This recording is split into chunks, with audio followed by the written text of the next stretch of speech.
Amigos, vamos a dar paso a la entrevista, al segmento Planeta Vivo, no sin antes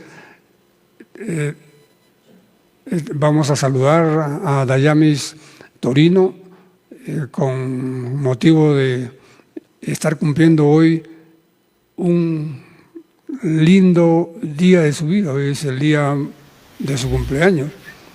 Así es que no sé si la tomamos de sorpresa, pero todos estamos enterados. Dayamis, para ti una pequeña melodía. Espero te guste.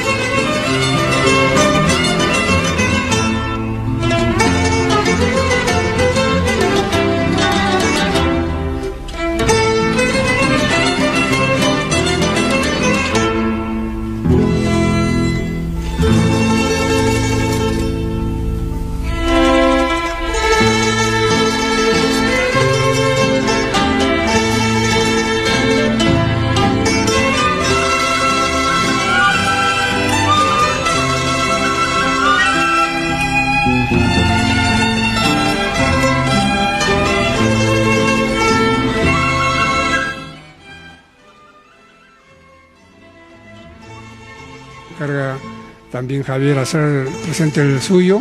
Te deseamos un feliz cumpleaños, Dayamis, larga vida, como nos acostumbramos a decir a los grandes amigos, y por supuesto con mucha salud. Un abrazote grandote a la distancia y que cumplas un feliz cumpleaños. Un saludo especial para tus padres que sin duda están contigo. No sé si nos escuchas.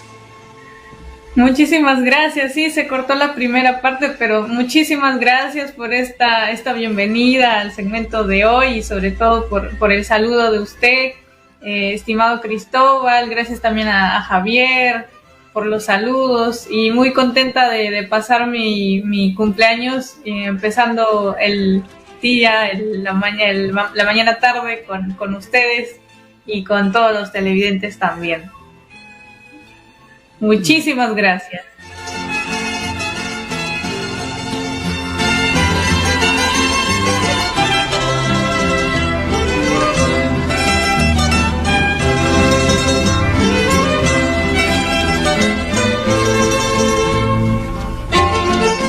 Bien, amigos, ahora vamos a pasar a la presentación. Hay un pequeño desfase, esperamos que se supere esto. A la presentación de tu programa, Dayamis, Planeta Vivo. Vamos con esa presentación. Adelante, un abrazo nuevamente para ti, Dayamis.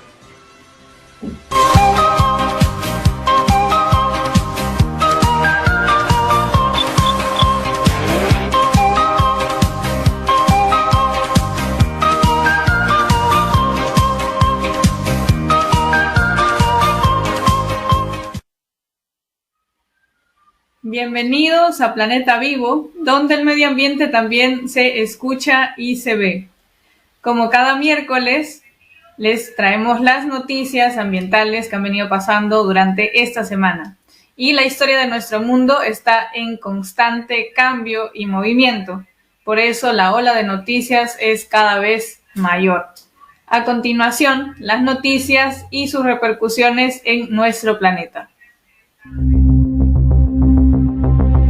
El gobierno de Australia se comprometió ayer martes a reciclar toda clase de desechos plásticos para el año 2040 para poner fin a la contaminación provocada por este material. La medida incluirá los plásticos vírgenes, es decir, los fabricados con material no reciclado, apuntó la ministra del Ambiente, Tanya Plibersek. Australia es un gran productor de residuos en comparación con el resto del mundo. Mi misión es que logremos un océano Pacífico libre de plásticos, precisó la ministra Plibersek, al agregar que su país siente el impacto de la producción insostenible de plástico a nivel mundial. Ayer martes, en Panamá, comenzó la 19ª Conferencia Mundial sobre Vida Silvestre, con un llamado para alcanzar una buena implementación de las decisiones de esta reunión que van a determinar el futuro del planeta. Aquí el respectivo informe. Arrancó en Panamá la edición 19 de la Conferencia Mundial sobre Vida Silvestre, que por 2 semanas reúne a más de 180 países y 2.500 personas, quienes tomarán medidas que afectarán la conservación de 600 especies de fauna y flora. Se examinarán 52 propuestas que inciden sobre unas 200 especies arbóreas, tiburones, lagartos, ranas, aves, elefantes, rinocerontes e hipopótamos. También otros asuntos más amplios, como reducir el riesgo de transferencia de enfermedades de los animales al ser humano y la reglamentación de las especies biológica o genéticamente modificadas. De igual forma se debatirá sobre la inclusión de pueblos indígenas y comunidades locales para que sean mejor reconocidos por su contribución a la conservación.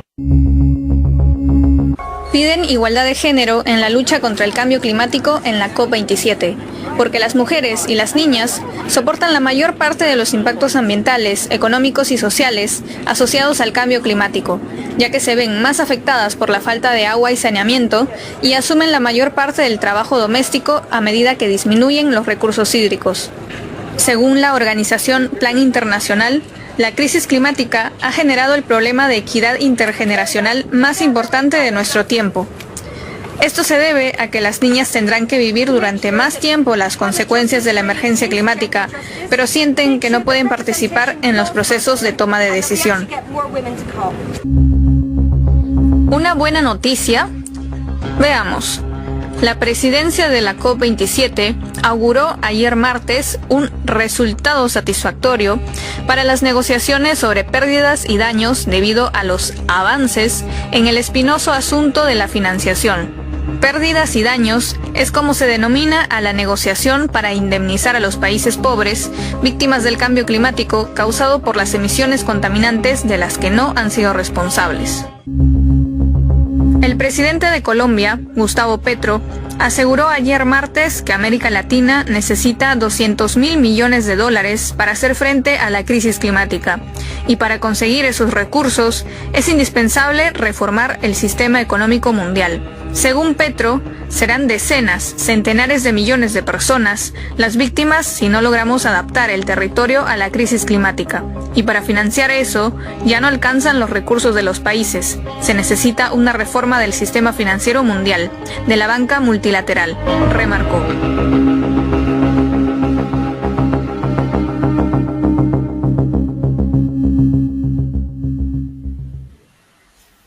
Como sabemos, la semana pasada, la Cumbre Anual del Clima de las Naciones Unidas, más conocida como COP27, comenzó en la ciudad egipcia de Sharm el-Sheikh. Las negociaciones de los casi 200 países que participan en la cita han empezado a trabajar con un recordatorio de que lo que está ocurriendo al planeta y a la humanidad es muy serio. Y en el siguiente video, Manuel Planelles, periodista del País, especializado en información sobre cambio climático, medio ambiente y energía, nos va a explicar un poco más de qué es lo que es la COP27 y qué podemos esperar de esta reunión internacional. Veamos el informe entonces.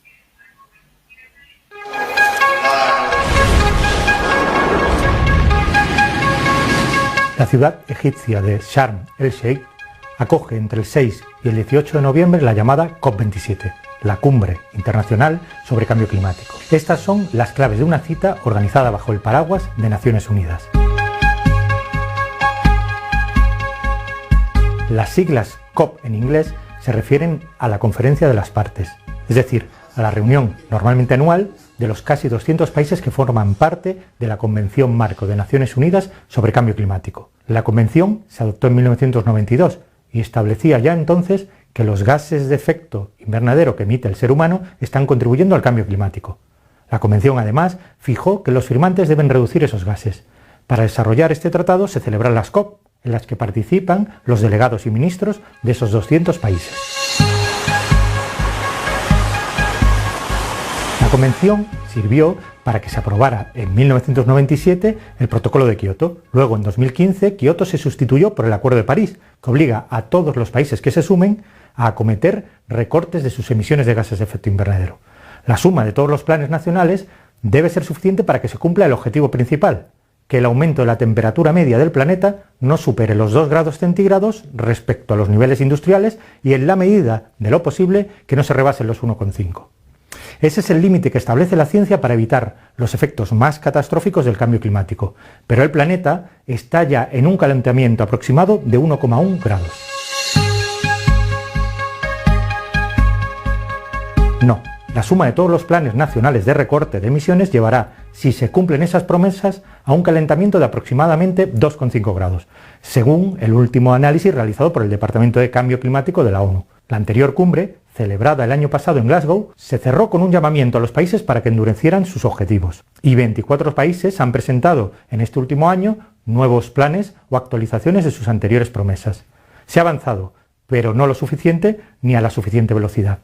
Esta década es fundamental y la humanidad se está quedando sin tiempo para cumplir el objetivo de dejar el calentamiento por debajo de los 1,5 grados. Cada décima de incremento de la temperatura cuenta, porque con cada décima de calentamiento los efectos negativos de esta crisis se agravan.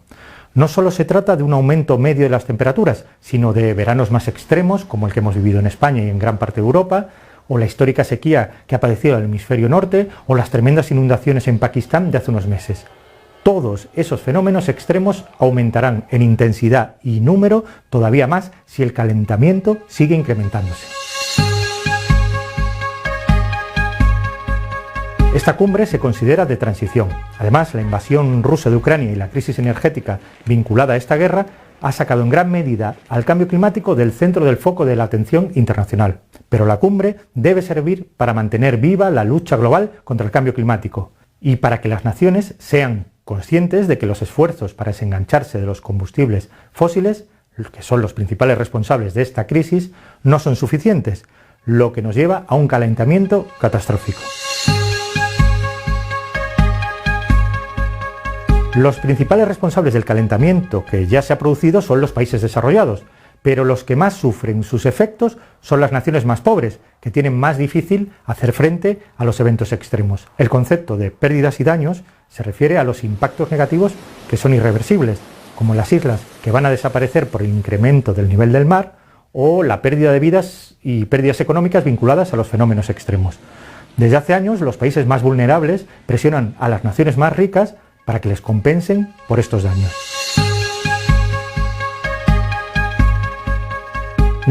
No solo se está fallando en la reducción de las emisiones que sobrecalientan el planeta, también los países desarrollados están incumpliendo las promesas de financiación. Para 2020, las naciones más ricas se habían comprometido a movilizar 100.000 millones de dólares anuales. Pero, según la OCDE, ese año solo se alcanzaron los 83.300 millones. Además, la mayoría de esos fondos movilizados por el sector público y privado fueron en forma de préstamos. Tan solo el 21% fueron subsidios. Los países en desarrollo quieren que, al margen de que se cumpla la promesa de los 100.000 millones de dólares, se establezca un mecanismo de compensación de pérdidas y daños. Y la presidencia de esta COP27 y la ONU se han fijado como uno de los objetivos centrales de la cumbre que se avance en este mecanismo.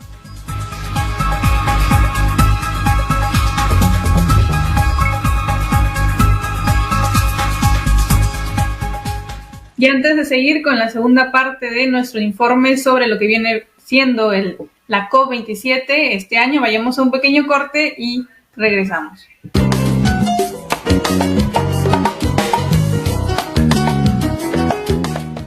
Muy bien, y continuando con nuestra segunda parte del segmento, vayamos a ver cuáles son los líderes mundiales que han estado presentes en esta COP27.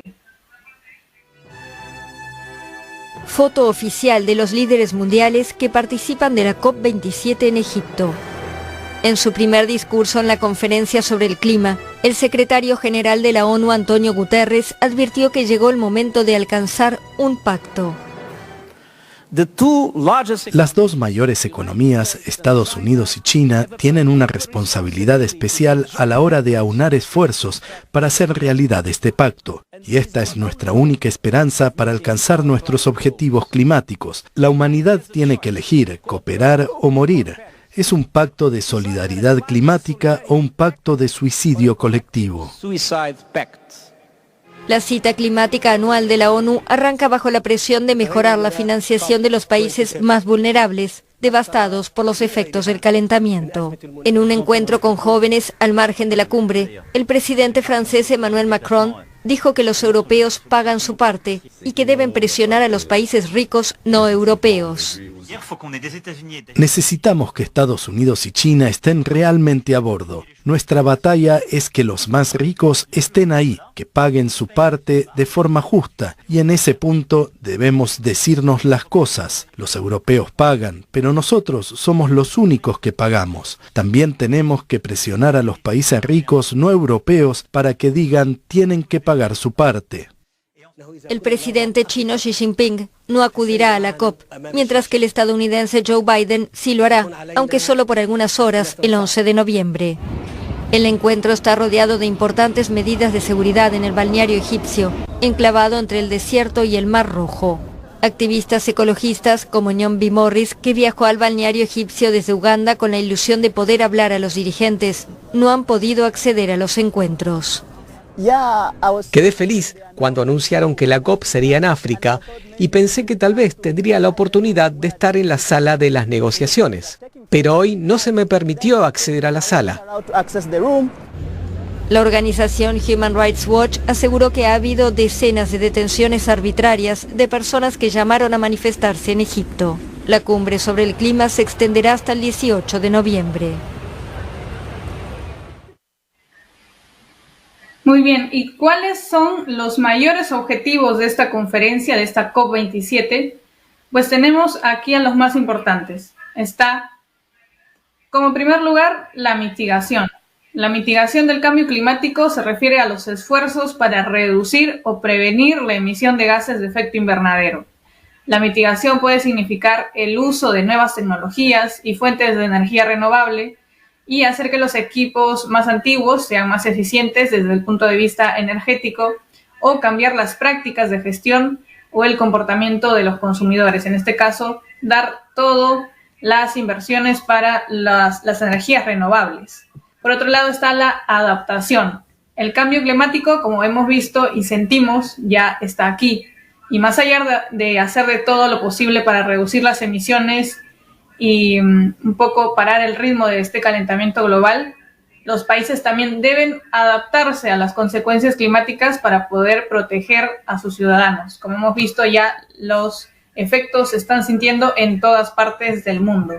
Y por último, las finanzas climáticas. Las finanzas climáticas volverán a ser un tema principal en esta COP27, y muchas discusiones relacionadas con las finanzas ya están en la agenda, ya se están llevando, y los países en desarrollo hacen un fuerte llamado a los países desarrollados para asegurar un apoyo financiero suficiente y adecuado, particularmente para los más vulnerables. Y frente a todo esto, pues como siempre, el secretario general de la ONU, Antonio Guterres, tiene un mensaje para todos. Al empezar la segunda semana de la COP27, el secretario general de la ONU, Antonio Guterres, envió un mensaje a todos los jóvenes a quienes llamó a que no se rindan. He aquí su mensaje. Detener el cambio climático es la batalla de nuestras vidas, el tema definitorio del tiempo. Estoy aquí en COP27 para asegurarme de que no dejemos que los líderes mundiales se enganchen. Pero mi mayor esperanza es el liderazgo de los jóvenes. Ustedes han estado liderando la lucha contra el cambio climático en todas partes, en sus casas, en sus escuelas, en las redes sociales, en las calles. Cuento con su determinación. No se rindan. Yo nunca me rendiré. Por otro lado, tenemos una noticia que se dio en medio de la COP27, y es que ya la población mundial llegó a 8.000 millones de habitantes. Veamos el informe. La población mundial alcanzó los 8.000 millones de personas.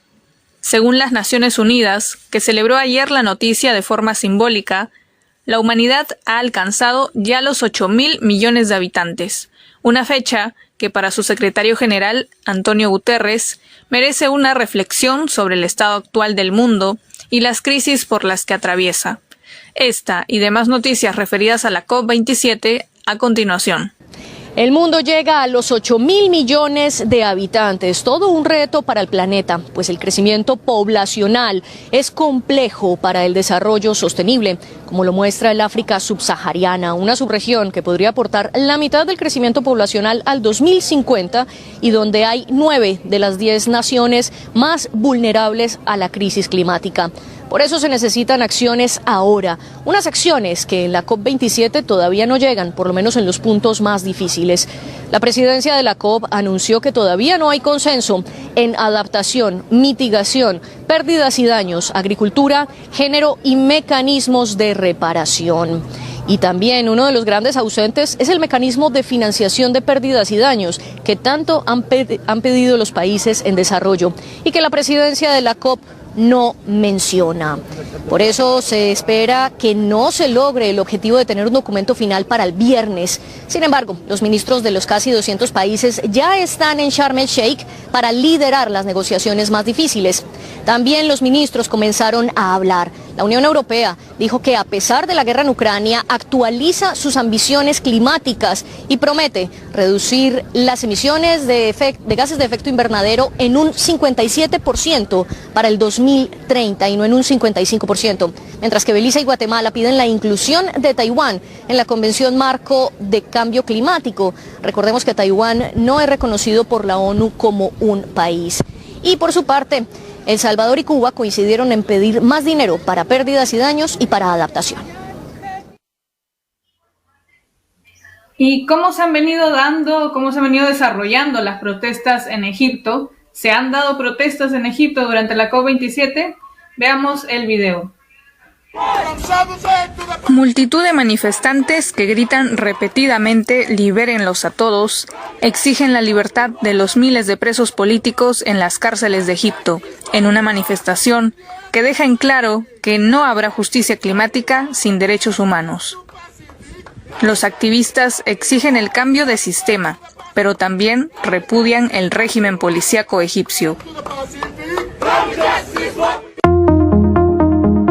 La directora de Amnistía Internacional, Agnes Callamard, ha manifestado que la solidaridad es la piedra angular de la justicia climática. Por eso es que marchan dentro del espacio de la ONU, porque no pueden marchar libremente por las calles de Egipto. Marchamos porque nos negamos a maquillar de verde las violaciones de derechos humanos del gobierno egipcio, dijo con mucho énfasis. Días antes, vestidos completamente de blanco, el color de los presos egipcios detenidos sin cargos, una multitud de manifestantes fuera del centro de conferencias llevaban lazos blancos sobre la boca y puños en el aire mientras mostraban carteles que decían "No hemos sido derrotados". Este tipo de escenas serían inconcebibles en cualquier ciudad importante de Egipto, donde, según grupos de derechos humanos, al menos 150 personas fueron arrestadas antes de la COP27, acusadas de simplemente considerar protestar por la crisis económica del país y el efecto de las medidas de austeridad del gobierno.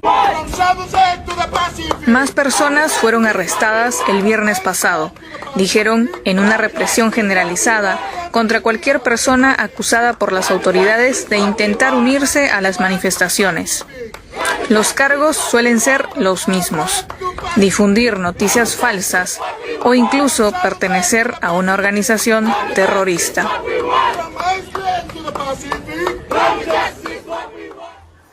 Desde la COP27 que se realiza en Egipto, la delegación de la Asociación Interétnica de Desarrollo de la Selva Peruana, AIDESEP internacionalmente, se ha pronunciado contra la modificación de la Ley Forestal y de Fauna Silvestre, porque vulneraría los derechos indígenas. Dicho proyecto, planteado por el Grupo Parlamentario de Perú Libre, pretende que el Ministerio del Ambiente ya no sea el encargado de la aprobación de la zonificación forestal, instaurándose así la Ley de la Selva. Ante ello, la delegación de indígenas peruanos advirtió que están en alerta y siempre vigilantes. Veamos el video. Los pueblos indígenas del Perú, base de AIDESEP, rechazamos proyecto ley 649, ley forestal que vulnera los derechos de los pueblos indígenas. No queremos más vulneración, atropellos por estas leyes que sacan a espaldas del pueblo sin consultar.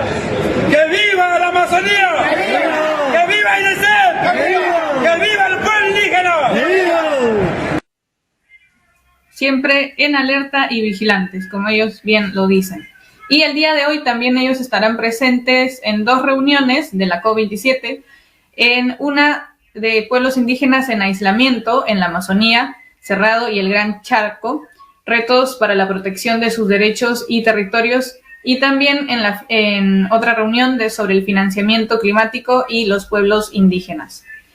Y por último, pero no menos importante, vamos a hacer un saludo también para que también está celebrando su cumpleaños el día de hoy. Ella es una activista por el movimiento de mujeres y también ambientalista. Y es el saludo para la compañera Ingrid Vittel, que desde acá, desde Lima, Perú, les mandamos a ella y que esté pasando un lindo día y muchos éxitos en las luchas también que ella está haciendo en su país. Ella es una compañera alemana y le mandamos un fuerte abrazo desde aquí. Y con esto ya estaríamos cerrando nuestro segmento de hoy y también sin agradecer nuevamente a los saludos. No sé, hubo un pequeño problema en el audio al inicio, pero entendí perfectamente su mensaje, su saludo, y muchísimas gracias a don Cristóbal, a Javier por los saludos, por la hermosa melodía también, que si bien soy limeña, pero la sangre la tengo muy huanca, y muchas gracias por esa bonita canción, ese bonito recibimiento. Esa melodía nos proveyó un gran amigo, también luchador ambiental, y tiene que ver contigo, por supuesto.